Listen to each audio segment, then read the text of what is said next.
Daniel Whitaker had once been the kind of man who appeared in magazine spreads grinning beside blueprints of skyscrapers, sipping champagne at charity galas, and shaking hands with city mayors under the banners of his billion-dollar firm Whitaker Development Group.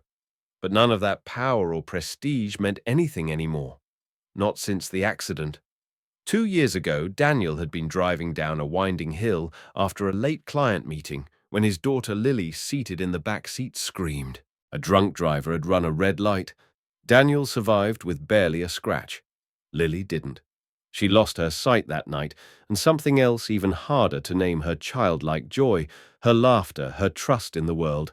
And from that day forward, Daniel, though physically present, became an emotional ghost in her life. He tried to justify the distance. Work needed him. His company had overseas projects. The board expected results. But deep down, Daniel knew the truth. He couldn't face the damage he had caused. Looking into Lily's eyes, those beautiful blue eyes that now saw nothing, was like staring into the hollow space where his soul used to be. So he hired the best nurses, the most attentive tutors, the most highly recommended therapists money could buy. He did everything except be a father. Lily was surrounded by luxury and care, but never by Daniel himself. She ate alone, studied alone, sat in gardens alone, until one spring afternoon something changed. The change came with the garden. A renovation team had been contracted to reshape the estate's sprawling grounds. Among them was Tyrone Carter, a reserved man in his early 40s, with deep brown skin, strong hands, and a calm voice. He didn't speak much at first, always focused on laying stone paths, trimming hedges, and transplanting rose bushes. But Daniel began noticing something different when watching from his office window. Tyrone didn't treat Lily like a fragile glass doll. He didn't speak louder as if she were deaf or slow down his words like she was a child. Instead, he sat beside her during breaks and described the garden in colors, smells, textures, sunlight like melted butter on her skin, roses that smelled like birthday cake trees whose bark felt like elephant hide. And Lily responded. She laughed, she smiled. She reached out and touched his face as if she knew exactly where he sat. Something within her was waking up. Daniel couldn't understand how this was happening. Tyrone had only known Lily for 2 weeks. He was a stranger, a bricklayer, not family. Yet Lily leaned into him, trusted him, asked for his stories. "Tell me more about the tulips, Mr. Carter," she said one morning, her fingers brushing the petals as if feeling them sing. "What do they look like today?" Daniel, hiding behind a curtain on the terrace, felt a strange twist in his chest, jealousy and grief braided together. Why couldn't he reach his daughter like that? Why did she close herself off when he entered the room, only to blossom in front of a man who barely spoke above a whisper? As the days passed, Daniel began watching more, obsessively. He skipped meetings just to observe from upstairs windows. Tyrone was never inappropriate, never overly familiar. He simply showed up, patiently, gently. Each day after his work ended, he sat by Lily as if it were the most natural thing in the world. He didn't pity her. He didn't tiptoe around her emotions. He simply gave her the one thing Daniel couldn't, his undivided presence. Daniel felt a growing sense of shame. It wasn't Tyrone who was extraordinary. It was Daniel who had failed to offer even the most basic of human gestures, to sit beside his daughter and simply be there. One night, unable to sleep, Daniel wandered to the kitchen for water and overheard voices drifting from the garden. He stepped quietly toward the back door and saw them, Lily and Tyrone, by the fountain. "My father doesn't love me anymore since I went blind," she said softly. Daniel stopped breathing. "He can't even be in the same room with me." Tyrone responded, his tone gentle yet firm. "Don't say that, sweetheart. Sometimes adults just don't know how to carry their own pain. Especially when they love someone more than life itself." And in that moment, Daniel's knees nearly gave out. It wasn't Tyrone's job to explain his failures. It wasn't this man's duty to stitch together the holes Daniel had left in his daughter's heart. In the silence that followed, Daniel knew something had to change. Not just for Lily, but for himself. Because in watching Tyrone, he saw what real fatherhood looked like. Not power, not money, not endless gifts, but presence, courage, and the ability to speak even when words were hard. The guilt Daniel had carried was no longer just a weight, it was a wall. And now a stranger was quietly teaching him how to break through it. The quiet bond forming between Tyrone and Lily deepened with each passing afternoon. While the garden bloomed with life, so too did something within Lily, a spark that had long been extinguished since the accident. Tyrone didn't just describe colors and textures to her, he painted entire landscapes with words. He taught her how to distinguish between lavender and rosemary by scent, how to feel the vibrations of bees in the air, how to recognize sun and shade by how the warmth shifted across her face. But what transformed Lily most wasn't what Tyrone said about the world. It was what he revealed about himself. One day, while they sat near the rose arbor, Lily asked gently, "Did you always know how to talk to blind people?" Tyrone smiled, a distant sadness softening his features. "No, sweetheart," he said quietly. "But I once knew a little girl who needed someone to see the world for her, too. Her name was Ava. She was my daughter." The confession took Lily by surprise. Tyrone had rarely spoken about himself, but now, for the first time, he opened a window into his past. Ava had been bright and curious, with a love for music and an imagination that could turn cardboard boxes into castles. At 6 years old, she was diagnosed with leukemia. For 3 years, Tyrone and his wife had fought every battle they could: chemo rounds, hospital stays, sleepless nights. But despite all efforts, Ava passed away just weeks after her 7th birthday. Tyrone spoke softly, his voice trembling only once. "She used to say, 'Daddy, promise me you'll always look for the colors, even when the sky goes grey.'" That line stayed with Lily. It made her laugh, then cry, then smile again. And for the first time since her accident, she whispered, "Tell me more about Ava." Tyrone did. And with each memory he shared, Lily seemed to rebuild pieces of herself, finding strength in someone else's sorrow. Meanwhile, Daniel Whitaker continued watching from a distance, growing increasingly troubled by how little he truly knew about the man who had become central to his daughter's emotional recovery. Tyrone wasn't just feeding her or talking to her. He was reshaping her entire outlook. Daniel decided to have a background check run, an act that made him feel guilty, but one he justified as necessary. What he found shattered his assumptions. Tyrone Carter had once been an award-winning civil engineer with degrees from 2 prestigious universities. His name had appeared in several national infrastructure projects before disappearing entirely from the industry. There were no criminal records, no scandals, just a sudden drop from corporate life into blue-collar work. It didn't make sense until Daniel reached further and uncovered an obituary for Ava Carter. Everything changed in that moment. Tyrone hadn't been broken by failure. He had chosen a quieter life after unimaginable personal loss. But the story didn't end there. The more Daniel read, the more unsettling patterns emerged.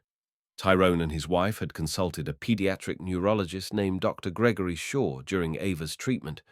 Shaw's name had also appeared in Charlotte's medical file, the same doctor who had declared Lily's blindness to be permanent.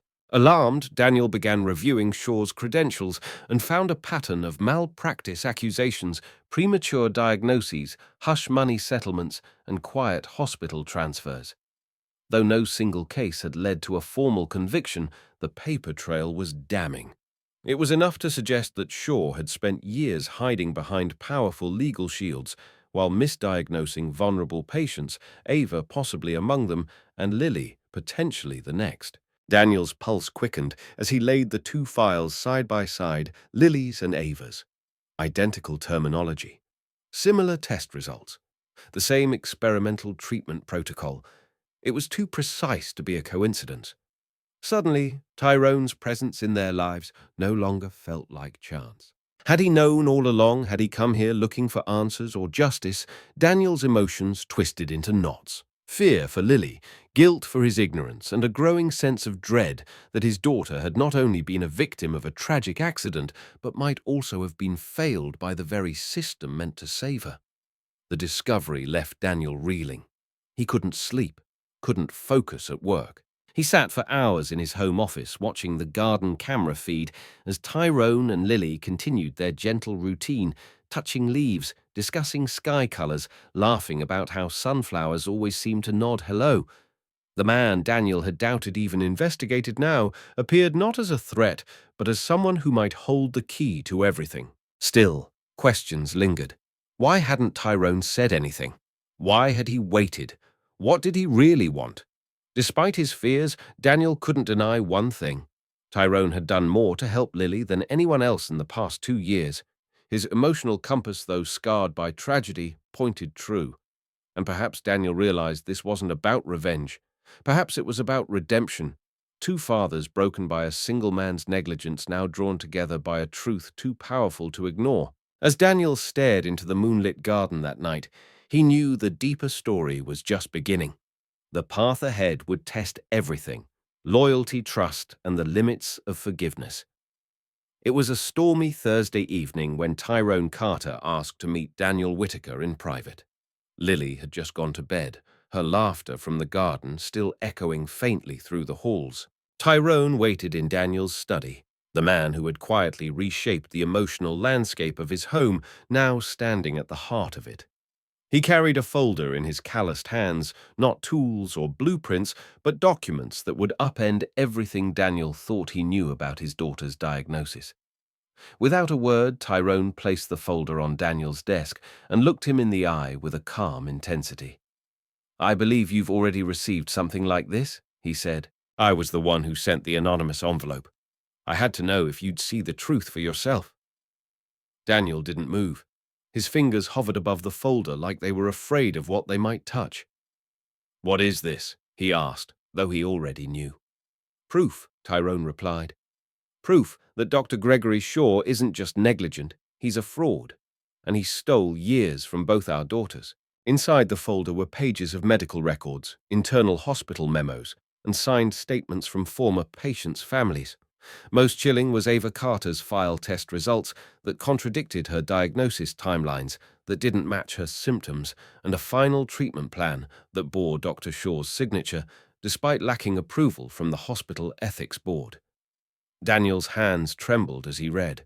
Then came Lily's file test results, nearly identical to Ava's language recycled from previous patients, and a declaration of irreversible optic nerve damage made without conducting a full panel of imaging. Tyrone's voice was steady, but the pain beneath it was undeniable. "My daughter died believing she had leukemia, but what she had was a treatable immune condition. We could have saved her, Daniel." But Shaw was more interested in pushing his experimental therapies than saving lives. Silence fell between the two men, broken only by the faint tapping of rain against the window. Daniel didn't sleep that night. Instead, he stayed in his study until morning, combing through every page Tyrone had provided, comparing them with Lily's original files, and piecing together the larger picture. The next day, with his heart pounding, he cancelled all his meetings and placed a call to Dr. Elena Ramirez, a world-renowned ocular neurologist who had once worked alongside his late wife on pediatric research. It took careful negotiation, discretion, and a promise of complete confidentiality, but Dr. Ramirez agreed to review Lily's case. She insisted on running her own tests quietly, without alerting Shaw or his associates. Daniel told no one, not even Tyrone, until the results came in. When they did, they shattered what little stability he had left. "Your daughter's optic nerves show signs of damage," Dr. Ramirez said, "but they are not beyond repair. With the right treatment and therapy, there's a real chance she could regain partial, if not full, sight." Daniel stood speechless, tears welling in his eyes. The diagnosis that had haunted him for years, permanent blindness, had been not only false, but possibly falsified. Back at the estate, Daniel invited Tyrone back into the study. But this time, it wasn't to question him. It was to thank him. "You were right," Daniel said, simply holding up the new report. Tyrone didn't smile. Instead, he nodded with a weary gravity, like a soldier finally reaching a long-sought destination. "I'm not asking you to trust me," he said. "I just want to stop this man before he hurts anyone else." Daniel sat down, exhaling slowly. "Then let's do it together." That moment marked the beginning of a fragile but determined alliance between two men who on the surface shared little. One was a billionaire accustomed to power and influence. The other a grieving father who had walked away from prestige to survive his loss. But both had something in common: daughters failed by a system they trusted and a fire inside them that refused to let the injustice stand. They began planning that very night. Tyrone brought years of quiet research notes, interviews, case files, timelines, even connections to other families who had experienced similar misdiagnoses. Daniel, in turn, opened his world legal teams, investigative firms, private security and connections in media who could launch a story with the right impact. Together, they mapped out a path forward, not just to seek justice for Lily and Ava, but to dismantle the shield of influence that had protected Dr. Shaw for over a decade. "He's preparing for something new," Tyrone warned. "I've heard whispers from former colleagues. A new trial phase, more children. We don't have much time." Daniel clenched his fists. "Then we move fast. We protect them all." As the days unfolded, their secret operation intensified. Lily, unaware of the storm gathering around her, continued her sensory sessions in the garden, guided gently by the man who had once been a stranger. Daniel watched her from the terrace, this time not with guilt, but with hope and a growing sense of responsibility. He had nearly accepted a lie, nearly walked away from his daughter's future because a man in a white coat told him there was no hope. But Tyrone hadn't walked away. Tyrone had fought. And now Daniel would fight too. Not just as a father, but as a man who had finally remembered what love and purpose looked like. In that unlikely partnership born of grief, rooted in truth, Daniel and Tyrone were about to do something extraordinary. They were going to expose a predator masquerading as a healer, and in doing so, they would not only reclaim their daughters' futures, but give dozens of other children a second chance at life. The war had begun not with fists or fury, but with facts, courage, and the kind of alliance only pain can forge. The following weeks became a whirlwind of quiet intensity as Daniel Whitaker and Tyrone Carter turned their private alliance into a coordinated mission. By day, Daniel resumed his public duties as CEO, a calm and collected figure in sleek suits and boardroom meetings. But by night, behind the closed doors of his estate, he worked tirelessly with Tyrone, now more partner than guest. They met in Daniel's study, poring over files connecting the dots between medical malpractice reports and the shadowy trail of Dr. Gregory Shaw's patients. Tyrone brought names, families he'd contacted over the years, grieving parents, silenced whistleblowers, hospital staff too afraid to speak until now. Daniel responded with action. He hired a team of elite lawyers and former federal investigators. He commissioned independent medical reviews, and he enlisted trusted journalists to prepare for a story that would not just expose Shaw, but ignite public outrage. The investigation widened quickly. Within weeks, new families came forward, some quietly, others with tearful urgency. The pattern was undeniable. Over 40 children had been misdiagnosed or given unnecessary treatments under Shaw's care, all in the name of pushing unapproved medical trials. The majority of these families had never questioned the results. Some believed their children had died of terminal illnesses, only to discover years later that the conditions were either misidentified or entirely treatable. One mother, clutching a photo of her son, told Tyrone, "I thought I buried a leukemia patient. Now I know I buried a boy who was never sick enough to die." The weight of it was staggering. Tyrone wept after some interviews while Daniel sat in stunned silence, grappling with the magnitude of the betrayal. Dr. Shaw, once a respected figure in pediatric neurology, had built an empire of prestige on the backs of misled families and children who couldn't fight back. Then the day came when they were ready to strike. Armed with a mountain of evidence, patient records, financial audits, whistleblower testimonies, and signed expert opinions, Daniel's legal team filed a formal complaint. Within 48 hours, Shaw was arrested in a coordinated operation. The news exploded across media outlets, renowned neurologist accused of widespread medical fraud. As camera flashes lit the courthouse steps, Daniel and Tyrone stood shoulder to shoulder, not for attention, but as symbols of what happens when truth finds its voice. Lily, watching the news from home, didn't understand the full scope, but she smiled when Tyrone appeared on screen, her fingers trailing across the television as if to say, "I know that man. He saved me." Justice, however, was only the beginning. For Daniel and Tyrone, exposing Shaw wasn't enough. They wanted to build something lasting, something that could help heal the children who had suffered and prevent future tragedies. Within months, they broke ground on a new facility funded by Daniel's redirected wealth and guided by Tyrone's vision. They called it the Ava Hope Foundation, in memory of the little girl who had inspired the fight. It wasn't just a treatment center, it was a sanctuary, a place where children could receive second opinions, experimental therapies backed by science and care, guided by empathy, not ego. Tyrone oversaw the design, ensuring sensory gardens, art spaces, and music therapy rooms filled the grounds. Daniel handled operations, staffing the center with ethical doctors, licensed child psychologists, and nurses trained in trauma-informed care. And at the heart of it all was Lily.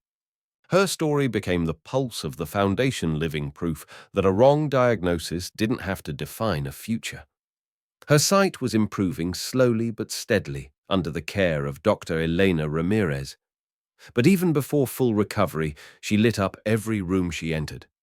She spoke at the center's quiet opening ceremony, her voice soft but determined. "This place means kids like me won't be alone, and maybe someone like Ava won't have to go away forever." That one sentence brought everyone to tears. The foundation's name, etched in stone beneath a carved magnolia tree, became a promise, Ava Hope, where every child deserves the truth. As weeks turned to months, the Ava Hope Foundation flourished. Journalists praised it, families flocked to it, and children laughed in gardens built by a man who once laid bricks for a living. Dr. Shaw's empire, by contrast, crumbled. Hospitals affiliated with him were sued. Former colleagues faced professional review, and state medical boards began revisiting dozens of closed cases. Tyrone, however, stayed quiet. He didn't need applause. His reward was watching Ava's name become a light, not a memory. Daniel, too, found transformation, not just in the foundation, but in himself. He began spending mornings with Lily, reading to her, walking beside her, truly present for the first time in years. He often found Tyrone in the garden, hands deep in soil, planting more than flowers, planting redemption. One spring afternoon, as they stood beside a blooming white magnolia, Daniel turned to Tyrone. "Do you think we've made it right?" Tyrone's gaze remained on the children nearby, laughing, painting, singing off-key. "Justice is never perfect," he replied. "But this is as close as I've ever felt." And in that moment, Daniel understood. Justice hadn't just come in courtrooms or headlines. It had taken root in the soil, in children's laughter, and in a future born from loss, built with love, and protected by two men who chose healing over hate. 1 year after its quiet inauguration, the Ava Hope Foundation had become more than a medical center. It had evolved into a living monument of second chances. Nestled on the outskirts of the city, surrounded by wildflowers and songbirds, the foundation now cared for dozens of children, once labeled beyond help. One of them was Emma Thompson, a spirited 7-year-old misdiagnosed with degenerative blindness and nearly sent to a residential care facility. Her parents, worn thin by fear and bureaucracy, stumbled across a televised segment about Lily Whitaker's recovery and rushed to the foundation as a last resort. Under Dr. Elena Ramirez's care, Emma received not just accurate diagnostics, but a treatment plan that reignited her family's hope. The first time Emma followed her mother's hand through the playroom, using her eyes, not her touch, everyone in the room cried. And so it continued, child after child, diagnosis after diagnosis, rewritten stories unfolding like spring blossoms where there had once been only wilt and winter. Daniel Whitaker often visited the garden in the early morning, long before the staff arrived to sit in silence and reflect. He no longer wore suits or checked his watch every 5 minutes. Instead, he wore canvas shoes streaked with soil and a ball cap Lily had painted for him bright blue with crooked stars. Watching the children chase each other through sunbeams, he understood something that had escaped him for decades. His greatest blindness had never been Lily's condition. It had been his own, a blindness of the heart, the kind that sees profit, but not pain power, but not purpose. For years he had defined his success by concrete and glass towers, by the speed of his ascension and the applause of boardrooms. But standing here, hearing a little girl whisper, "I can see the butterfly," Daniel felt something deeper than success. He felt meaning. And it took nearly losing everything to find it. Tyrone Carter remained a quiet pillar of the foundation. He declined interviews and turned down awards, preferring instead to run sensory walks for the children and train the staff in empathy-first engagement. He still brought Ava's favorite flowers, yellow lilies, and placed them beneath the plaque in the center of the garden every Sunday. That plaque, modest yet powerful, became the heart of the entire property. It read, "In memory of Ava Carter. She taught us to see with our hearts." The words etched in simple script were chosen by Lily herself. No boardroom language, no polished PR phrasing. Just the truth. A girl gone too soon who inspired a movement of compassion, accountability, and healing across racial, social, and economic lines. People from all walks of life came to see the garden: families, doctors, teachers. Some stayed to volunteer, others just sat needing to remember that light can return even after the darkest night. Lily, now 9, had regained nearly 70% of her vision, but her recovery extended far beyond sight. She had become the Foundation's unofficial ambassador, offering comfort to new arrivals and helping design the new children's wing filled with interactive murals and soundscapes. At a fundraising event, she stood beside Daniel and said, "I thought being blind meant my story was over. But maybe it was just starting a new chapter." Her voice wobbled with emotion, but her eyes, clearer and braver, held the room in quiet awe. Reporters called her the heart of Ava Hope, but Daniel knew better. She wasn't the heart. She was the reminder that every child matters, that healing is possible, and that sometimes the most broken things become the most beautiful when given the chance. The ripple effects were felt far beyond the Foundation. Hospitals began re-evaluating diagnostic protocols. Legislation was introduced to improve patient advocacy. Educational institutions invited Daniel and Tyrone to speak not as a businessman and a builder, but as two fathers who turned pain into purpose. And while Shaw's empire had collapsed, the system that allowed it to thrive was finally being held accountable. Tyrone's earlier words returned to Daniel again and again. Justice is ensuring his evil is not repeated. They hadn't sought revenge. They had built something that endured, something that restored what had been stolen, not only from their children, but from so many others. On the anniversary of the Foundation's opening, Daniel and Tyrone stood together in the garden once more, surrounded by families and friends who had become something more community. Daniel placed a hand on Tyrone's shoulder. "Do you think she knows?" Tyrone looked out at the children laughing beneath Ava's tree. "She feels it," he said quietly. "Every time a child smiles here, she feels it." And Daniel believed him. In a world too often divided by fear and indifference, they had built a place bound by truth and love. A place where legacy wasn't measured by what you left behind, but by what you chose to fight for while you were still here. If this story touched your heart, we invite you to join us on our journey here at Deep Inside HQ, where real emotions meet powerful storytelling. Subscribe to our channel for more stories of justice, redemption, and human connection that remind us what truly matters. Don't forget to like, share, and comment to let us know how the story moved you.